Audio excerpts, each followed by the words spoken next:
Hello everyone and welcome back to my channel. Today I wanted to hop on here and share with you a lunch hack for those busy days, like when you have lots of laundry and cleaning to do and errands to do. Make a food platter.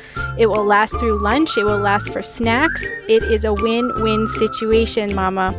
Your little ones aren't big on veggies, and what you see here in this video, you can substitute it for fruit, and the dips you can substitute for yogurt. Sure to check out the description box below for a complete list of ingredients that I used here on this platter. That's all that I have for you all today. Thank you all so much for watching. If you haven't already, hit the like button, subscribe, and share with someone you know who might enjoy it as well. Until next time.